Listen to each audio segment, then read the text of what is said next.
Hello friends, welcome back to my channel. Today we are going to solve practical problem number 4 in the chapter of NPO. आज मैं directly practical problem number 4 करवा रहा हूँ क्योंकि first second और third जो है वो जैसे हम लोग ने इलस्ट्रेशन में देखे थे सिंपल टॉपिक के ऊपर आपको दिया हुआ है। यहाँ से प्रैक्टिकली प्रॉब्लम सॉल्व जो हमें करना है क्वेश्चन नंबर 4 से स्टार्ट हो रहा है। जैसे क्वेश्चंस आपको बोर्ड एग्जाम में पूछे जा सकते हैं। तो फर्स्ट सेकंड और थर्ड का जो है उसका मैं एक वीडियो बना के आपको आज या कल में अपलोड कर दूंगा कि कैसे हमें उसको करना है, क्योंकि वो पूरा क्वेश्चंस नहीं है, कुछ पर्टिकुलर्स आइटम्स के ऊपर आपको क्लैरिफिकेशन दिया है जैसा मैंने लास्ट वीडियो में आपको बताया था इलिस्ट्रेशन के फॉर्मेट में। 1 to 6 हम लोग ने जो इलिस्ट्रेशन किए थे वैसे ही वो तीनों सम है, तो वो तीनों का मैं एक साथ एक वीडियो बना के आपको कल या परसों में अपलोड कर दूंगा। आज हम लोग प्रैक्टिकल प्रॉब्लम नंबर 4 सॉल्व करेंगे। यहाँ आप देख सकते हो, following is the receipt and payment account of Satara sports club, Satara purchase income expenditure account, यहाँ बोला है prepare income expenditure account for the year ending 31 मार्च 2019। यानी आपको बनाना है सिर्फ income expenditure account. Balance sheet देखो यहाँ नहीं पूछा है, जैसा मैंने आपको कल बताया था प्रैक्टिकली जो आपको इलस्ट्रेशन में सॉल्व करके दिया हुआ था क्वेश्चन नंबर 6 वैसा ही यहाँ बोला है। बैलेंस शीट का कुछ भी नहीं बोला है, तो हम लोग सिर्फ इनकम एक्सपेंडिचर अकाउंट के ऊपर ही फोकस करेंगे। मैं इफेक्ट दोनों बताऊंगा, बट हम लोग सिर्फ इनकम एक्सपेंडिचर में ही पोस्ट करने वाले हैं। अब देखो यहाँ बोला है receipt and payment account for the ending 31 मार्च 2019, यानी हमारा करंट ईयर है 18-19। तो देखते हैं अभी। सबसे पहले आपको दिया है बैलेंस ब्रॉट डाउन। तो मैंने बताया था बैलेंस ब्रॉट डाउन हमारा opening balance sheet asset side में जाता है, तो उसका यहाँ पे कुछ भी इफेक्ट नहीं आता है, तो वो हम लोग कैंसिल कर देंगे। सब्सक्रिप्शन 17-18 का ये हमारा प्रीवियस ईयर, क्योंकि हमारा करंट ईयर कौन सा है 18-19। तो करंट ईयर अगर आपका 18-19 है, सब्सक्रिप्शन जो आपको दिया है यहाँ पे वो आपका प्रीवियस ईयर का है 17-18 वाला, तो वो ओपनिंग बैलेंस शीट में रहता है, उसके साथ हम लोग कंपेयर करते हैं, तो उसका यहाँ पे कोई इफेक्ट नहीं होगा। नेक्स्ट है 18-19 जो हमारा करंट ईयर है, तो करंट ईयर का सब्सक्रिप्शन हमारा होता है इनकम, तो ये 44,500 हमारा जाएगा इनकम साइड। नेक्स्ट है 19-20 जो नेक्स्ट ईयर का है, तो नेक्स्ट ईयर का इस साल आ चुका है, रिसीव पेमेंट में आया मतलब इस साल, नेक्स्ट ईयर का अभी आ चुका है, जिसको हम लोग बोलते हैं एडवांस सब्सक्रिप्शन। तो एडवांस अगर कोई इनकम आई है तो वो हमारी होती है लायबिलिटी, तो ये चला जाएगा आपको liability side. Closing balance sheet liability side, 17-18 का opening balance sheet asset side. Next है एंट्रेंस फीस, जो आपको यहाँ बोला है एंट्रेंस फीस आपके लिए होती है इनकम, तो इनकम में जाएगा। डोनेशन फॉर बिल्डिंग फंड, देखो यहाँ डोनेशन स्पेसिफिक डोनेशन है, स्पेसिफाइड बोला है कि डोनेशन बिल्डिंग फंड का है, तो ये बिल्डिंग फंड के नाम से जाएगा लायबिलिटी में। सिर्फ डोनेशन होता तो होता था इनकम, लेकिन यहाँ स्पेसिफाइड किया हुआ है जिसकी वजह से ये जाएगा लायबिलिटी में। Interest is our income. Sale of furniture, यहाँ देखो क्लियर बोला है कि सेल ऑफ फर्नीचर हुआ है कितना, 4,500 का हम लोग को सेल्स हुआ है, मतलब हमने बेचा उसको 4,500 में, जबकि उसका बुक वैल्यू देखो ब्रैकेट में लिखा है बुक वैल्यू इज 8,000, यानी 8,000 का फर्नीचर हम लोग ने 4,500 में बेचा है, यानी कि हमें 3,500 का यहाँ डायरेक्टली लॉस हो रहा है। तो ऐसा मैंने आपको बताया था आगे इलस्ट्रेशन में भी, कभी भी ऐसा होगा तो बुक वैल्यू का जो है वो आपको फर्नीचर से लेस करना है, यानी 8,000 आप लेस करोगे फर्नीचर से असेट साइड में से, और जितना लॉस हुआ होगा या प्रॉफिट हुआ होगा वही आप इनकम एक्सपेंडिचर में लिखोगे। तो यहाँ आपको सीधा 3,500 का लॉस है, तो लॉस आपका कहाँ जाता है एक्सपेंडिचर साइड, यानी कि इनकम एक्सपेंडिचर में डेबिट साइड आप लिखोगे loss on sale of furniture 3,500, तो हो जाएगा एक्सपेंडिचर साइड। नेक्स्ट आते हैं इसके बाद पेमेंट साइड पे, आप देख सकते हो सबसे पहला है salaries, that is our expense.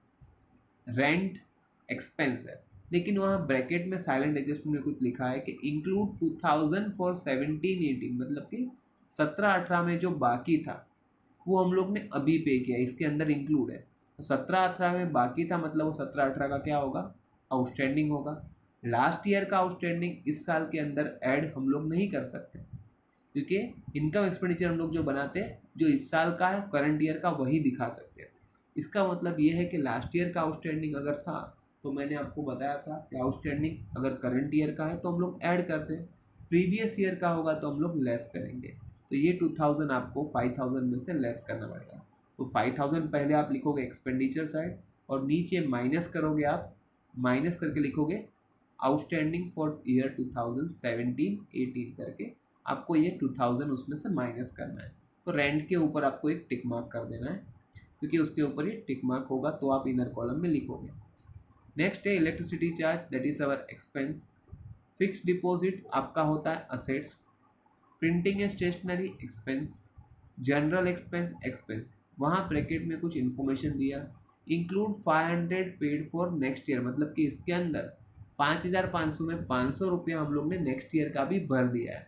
अगर नेक्स्ट ईयर का एक्सपेंस हम लोग ने अभी पे किया तो वो तो हो गया प्रीपेड एक्सपेंस। तो मैंने अभी आपको बताया कि इनकम एक्सपेंडिचर हम लोग सिर्फ करंट ईयर का ही दिखाते हैं। तो ये 500 आपने जो प्रीपेड कर दिया है उसको हमें, ये करंट ईयर में है, due to this current year का है तो हम लोग क्या करेंगे, माइनस करेंगे प्रीपेड को। तो माइनस फ्रॉम जनरल एक्सपेंस होगा और दूसरा इफेक्ट बोलूँ तो क्लोजिंग बैलेंस शीट में जाएगा आपका असेट साइड। ठीक है, तो यहाँ जनरल एक्सपेंस से ये माइनस होगा 500, तो जनरल एक्सपेंस के ऊपर भी आपका एक टिक मार्क आ जाएगा। नेक्स्ट है स्पोर्ट्स मटेरियल परचेज। देखो यहाँ लिखा हुआ है परचेज, यानी ये इस साल का हम लोग ने इतना मटेरियल परचेज किया है 40,000 का। ऐसा कभी भी मैंने आपको प्रैक्टिकल फॉर्म में भी देखा था, इलस्ट्रेशन में भी हम लोग ने स्पोर्ट्स स्टेशनरी का था, stationery purchase during the year वाला, तो हम लोग ने फॉर्मेट देखा था, opening plus purchase minus opening plus purchase था, फिर एक आउटस्टैंडिंग भी था उसमें और लेस क्लोजिंग था। तो वो फॉर्मेट आपको देखना पड़ेगा अगर आपको ओपनिंग और क्लोजिंग दिया होगा तो यहाँ पे तो ये परचेस है तो ये आपका एक्सपेंडिचर साइड जाएगा, क्योंकि आपने स्पोर्ट्स मटेरियल परचेस किया है, that is your expense. Next आपको बोला है बैलेंस कैरिड डाउन में आपको जो दिया है ये दोनों कैश इन हैंड और कैश एट बैंक, ये दोनों आपका जाएगा असेट साइड में। अब आता है एडजस्टमेंट में, यहाँ आप देख सकते हो outstanding subscription for current year, मतलब इस साल का सब्सक्रिप्शन आउटस्टैंडिंग कितना है 4500, यानी इसका एक इफेक्ट होगा add in subscription, current year का सब्सक्रिप्शन जो है उसके अंदर ऐड कर दोगे तो 18-19 के ऊपर आपका एक टिक मार्क आएगा और 4500 जो आउटस्टैंडिंग है वो आपके लिए होगा असेट्स, क्योंकि सब्सक्रिप्शन आपकी इनकम है। तो एक ऐड इन सब्सक्रिप्शन और दूसरा balance sheet, closing balance sheet asset side. Next outstanding rent for current year, इस साल का रेंट कितना बाकी है वो है 1000। अब आप देखो रेंट कहाँ दिया आपको, पेमेंट साइड है, यानी कि हमारा एक्सपेंस है। अगर एक्सपेंस आउटस्टैंडिंग है तो सेम ऐड इन रेंट और दूसरा जाएगा बैलेंस शीट लायबिलिटी साइड, तो रेंट के ऊपर आपका एक टिक मार्क आ जाएगा। नेक्स्ट है entrance fees are to be treated as a revenue income, यानी एंट्रेंस फीस को आप रेवेन्यू इनकम के तौर पे कंसिडर करोगे, यानी एंट्रेंस फीस आप इनकम साइड ही डालोगे, जैसे हम लोग ने इनकम नहीं बोला है। लेकिन कभी कभी वो लोग बोलते हैं कि एंट्रेंस फीस में, जैसे हम लोग ने लास्ट क्वेश्चन में देखा था एंट्रेंस फीस का 60% आप कैपिटलाइज करो तो वहाँ से निकाल के कैपिटल फंड में आपको ऐड करना पड़ा था, वैसा हो सकता है। कुछ भी नहीं बोला है तो इनकम कंसिडर करना है। लास्ट देखो यहाँ पे जो भी मैंने स्पोर्ट्स मटेरियल का बोला था वो दिया आपको, stock of sports material as on 1/4/2018 6000, यानी ये देखो 1/4/2018 मतलब ईयर के स्टार्टिंग में, यानी लास्ट ईयर के क्लोजिंग होगा जो हमारा इस साल का ओपनिंग है, यानी ओपनिंग आपको दिया था स्पोर्ट्स मटेरियल का 6000। अभी आ गया फॉर्मेट, ओपनिंग 6000 आप लिखोगे एक्सपेंडिचर साइड, उसके अंदर परचेस जो भी आप लोग ने देखा ऊपर 40,000 का वो ऐड होगा, और लास्ट में देखो 31 मार्च 2019 का, यानी क्लोजिंग में हमारे पास बचा है 14,000, वो वहाँ से लेस होगा। तो देखो ओपनिंग का जो है उसके दो इफेक्ट अगर मैं बोलूँ, क्योंकि एडजस्टमेंट में है, तो एक होगा एक्सपेंडिचर साइड और दूसरा effect opening balance sheet asset side रहता है। और 31 मार्च 2019 का है क्लोजिंग बैलेंस का, उसका एक इफेक्ट एक्सपेंडिचर साइड में हम लोग स्पोर्ट्स मटेरियल में से लेस करेंगे और दूसरा हमारा जाएगा closing balance sheet asset side. Stock है इसके लिए असेट्स में ही जाने वाला दूसरा इफेक्ट। तो यहाँ पे स्पोर्ट्स मटेरियल के ऊपर आपके दो टिक मार्क हो गए, एक ओपनिंग का और एक क्लोजिंग का। ठीक है, अब हम लोग इसको प्रैक्टिकली सॉल्व करके देखते हैं कैसा ये सम हमारा सॉल्व होगा। यहाँ पे हमें सिर्फ इनकम एक्सपेंडिचर अकाउंट ही बनाना है, तो लेट्स स्टार्ट, देखते हैं कैसे इसको हम लोग प्रैक्टिकली करेंगे। Okay friends, let's start with this. देखो मैंने यहाँ फॉर्मेट बनाया हुआ है income expenditure account for the year ended, जैसे हम लोग फाइनल अकाउंट लिखते थे वैसे ही। वहाँ हम लोग प्रॉफिट एंड लॉस लिखते थे, यहाँ लिखना income expenditure account for the year ended. ऊपर लिखा है मैंने in the book of masher Satara sports club, debit credit क्योंकि ये लेजर है। डेबिट कॉलम का नाम लिखा है expenditure amount rupees, income amount rupees. अब स्टार्ट करते हैं। सबसे पहला दिया है बैलेंस ब्रॉट डाउन, जो cash in and cash out मैंने बोला था कैंसिल है क्योंकि ये यहाँ पे नहीं जाएगा। सब्सक्रिप्शन में 2017-18 का वो हमारा ओपनिंग के साथ कंसर्न करना है, तो ओपनिंग हमें बनाना नहीं है, इसके लिए उसको कोई इफेक्ट यहाँ नहीं होगा। नेक्स्ट आपको दिया है सब्सक्रिप्शन फॉर करंट ईयर 18-19, तो वो हम लोग लिखेंगे इनकम साइड। यहाँ पे आपको लिखना है इनकम साइड बाय सब्सक्रिप्शन, जो आपको बोला है 44,500 इनर कॉलम में लिखना क्योंकि यहाँ पे आपके टिक मार्क है, आपको एक टिक मार्क यहाँ पे किया हुआ है। नेक्स्ट है 19-20 का जो जाएगा क्लोजिंग बैलेंस शीट के असेट साइड में, सॉरी यहाँ पे लायबिलिटी साइड में जाएगा। ड्यू टू दिस उसका यहाँ पे भी कोई इफेक्ट नहीं होगा। एंट्रेंस फीस वो हमारा इनकम है क्योंकि यहाँ पे बोला है आपको क्लियरली कि वो रेवेन्यू इनकम है, तो इसको हम लोग यहाँ लिखेंगे एंट्रेंस फीस। आप इनकम साइड लिखोगे अमाउंट 8,000 आउटर कॉलम में क्योंकि यहाँ पे कोई भी टिक मार्क नहीं है। Next is donation for building fund, ये आपका स्पेसिफिक डोनेशन है, इसकी वजह से ये जाएगा लायबिलिटी में, तो यहाँ पे उसका इफेक्ट नहीं होगा। Next is interest, that is our income, तो इंटरेस्ट को भी हम लोग यहाँ लिखेंगे। अमाउंट आपको दिया है इंटरेस्ट का 600, यहाँ पे भी कोई टिक मार्क नहीं है, तो ये भी आउटर कॉलम में। एंड उसके बाद दिया है सेल ऑफ फर्नीचर। अब देखो सेल ऑफ फर्नीचर का मैंने बोला था कि 8,000 का फर्नीचर आपने बजाय 4,500 यानी 3,500 का लॉस है, तो लॉस होगा तो जाएगा एक्सपेंडिचर, अगर इनकम होगा प्रॉफिट होगा तो आपका इनकम साइड, तो यहाँ लॉस है तो इसका एक इफेक्ट यहाँ जाएगा, यहाँ आप लिखोगे loss on sale of furniture. Directly outer column में लिख रहा हूँ 3,500 का जो लॉस हुआ है वो। ठीक है, अब नेक्स्ट आपको दिया है पेमेंट साइड में, सबसे पहला है सैलरी, तो सैलरी आपका है एक्सपेंस, तो एक्सपेंडिचर साइड आप लिखोगे सैलरीज अमाउंटेड टू ₹5,000, यहाँ पे कोई भी टिक मार्क नहीं है तो इसको हम लोग लिखेंगे आउटर कॉलम में। नेक्स्ट इज रेंट, वो भी हमारा एक्सपेंस है, रेंट आपको इनर कॉलम में लिखना है क्योंकि यहाँ पे उसके ऊपर 2 टिक मार्क है। तो सबसे पहला जो है वो आपको बोला है 2017-18 का रेंट हमारे पास इसके अंदर इंक्लूड है, तो वो आउटस्टैंडिंग लास्ट ईयर का था, तो उसको हम लोग यहाँ माइनस करेंगे और यहाँ लिखोगे आउटस्टैंडिंग रेंट, ये आपका था लास्ट ईयर का, तो यहाँ पे आप लिख दोगे आउटस्टैंडिंग रेंट, और ब्रैकेट में चाहिए तो आप लिख दो 17-18, जिससे आपको समझ में आए कि लास्ट ईयर का है जो था 2,000 रुपीज़, तो ये इसमें से माइनस कर दो, यानी नीचे आपका अमाउंट आ जाएगा 3,000 रुपीज़। और भी एक टिक मार्क है, इसके लिए एक जगह मैं छोड़ देता हूँ। नेक्स्ट है इलेक्ट्रिसिटी चार्ज, वो आपका एक्सपेंस है, तो एक्सपेंडिचर साइड ही लिखोगे। इलेक्ट्रिसिटी चार्ज के ऊपर आपका यहाँ पे कोई भी टिक मार्क नहीं है, तो आउटर कॉलम में जाएगा 1,450 रुपीज़। फिक्स डिपॉजिट असेट्स है तो यहाँ नहीं आएगा। प्रिंटिंग एंड स्टेशनरी यहाँ पे जाएगा, प्रिंटिंग एंड स्टेशनरी हम लोग लिखेंगे, और प्रिंटिंग एंड स्टेशनरी के ऊपर भी आपका कोई टिक मार्क नहीं है तो वो भी अमाउंट आपका जाएगा आउटर कॉलम में। नेक्स्ट इज जनरल एक्सपेंस, जो आपका होगा एक्सपेंस, तो हम लोग यहाँ लिखेंगे जनरल एक्सपेंस, और यहाँ पे आप देख सकते हैं एक टिक मार्क भी है क्योंकि साथ में ही आपको एक साइलेंट एडजस्टमेंट दिया है, जहाँ लिखा है कि 500 रुपीज़ जो हम लोग ने नेक्स्ट ईयर का पे किया है, मतलब कि ये हो गया हमारा, अगर बात करें तो ये प्रीपेड हो गया, तो यहाँ प्रीपेड को हम लोग लेस कर देंगे और यहाँ लिखोगे प्रीपेड एक्सपेंस। ये प्रीपेड हो कितना 500 रुपीज़ का, यानी इस साल का हमारा एक्सपेंस सिर्फ जनरल एक्सपेंस का है 5,000, और इसका दूसरा इफेक्ट जाएगा बैलेंस शीट में असेट साइड, तो हम लोग बैलेंस शीट तो बना नहीं रहे। नेक्स्ट आपको बोला है यहाँ स्पोर्ट्स मटेरियल परचेज का, तो मैंने बोला था स्पोर्ट्स मटेरियल का आपको पूरा फॉर्मेट बनाना पड़ेगा क्योंकि यहाँ पूरा फॉर्मेट है, तो यहाँ पे आपको चाहिए तो ऐसे लिखोगे स्पोर्ट्स मटेरियल, हेडिंग लिख दो, और उसके नीचे आपको फॉर्मेट बनाना होगा, ओपनिंग प्लस यहाँ पे आपको परचेस है और यहाँ पे आउटस्टैंडिंग नहीं है, तो लास्ट में आपका हो जाएगा क्लोजिंग, क्योंकि फॉर्मेट में पूरा था opening plus purchase plus outstanding minus closing, लेकिन यहाँ आउटस्टैंडिंग नहीं है तो मैं फॉर्मेट के हिसाब से मैंने बना दिया।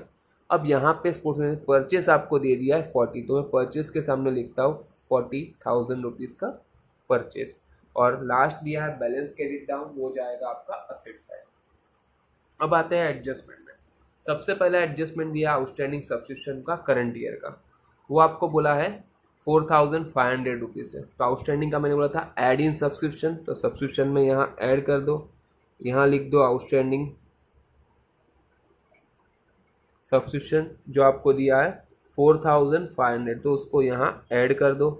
तो आउटर कॉलम में आपका टोटल सब्सक्रिप्शन हो जाएगा 49,000 रुपीज़, और इसका दूसरा इफेक्ट जाता है बैलेंस शीट में असेट साइड में, तो यहाँ बैलेंस शीट हमारा नहीं है।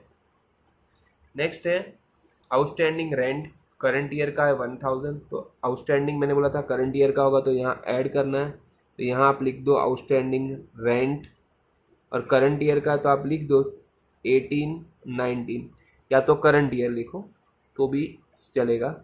तो यहाँ 3,000 में 1,000 रुपीज़ ऐड कर दो, तो आपका टोटल रेंट इस साल का रेंट के ऊपर का एक्सपेंस आपका है 4,000 रुपीज़, और इसका दूसरा इफेक्ट जाएगा बैलेंस शीट लायबिलिटी साइड।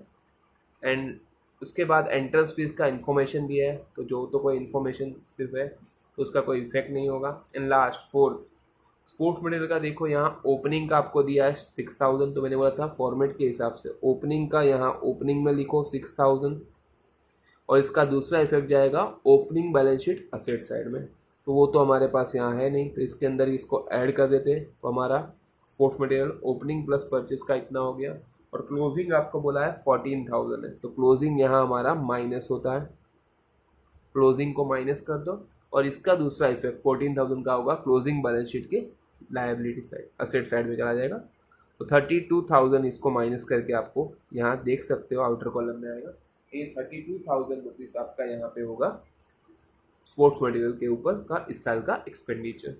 अब आपको करना क्या है, तो लास्ट में आपको सिर्फ टोटलिंग करना है और आपको चेक करके देखना है कि यहाँ पे सरप्लस है या डेफिसिट है।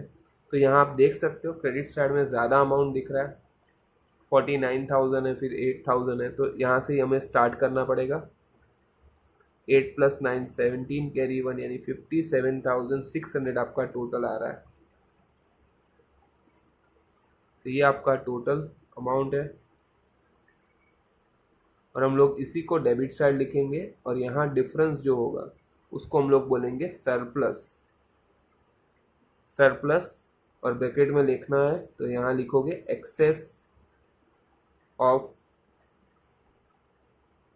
Income over expenditure. तो यहाँ देखते हैं डिफरेंस कितना आ रहा है।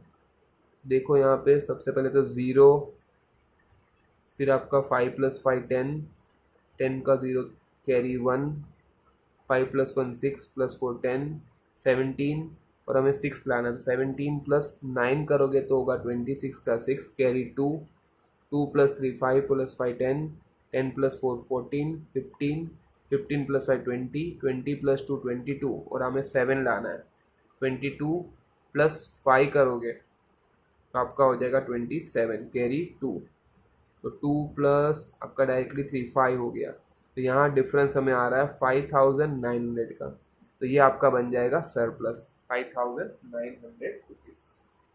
तो ऐसे हम लोग प्रैक्टिकली ये पूरा सॉल्व कर सकते हैं। ठीक है, कैसे हम लोग ये एनपीओ सॉल्व करेंगे, तो आगे जब हम लोग सम देखेंगे तब हमें पूरा बनाना है income expenditure with balance sheet.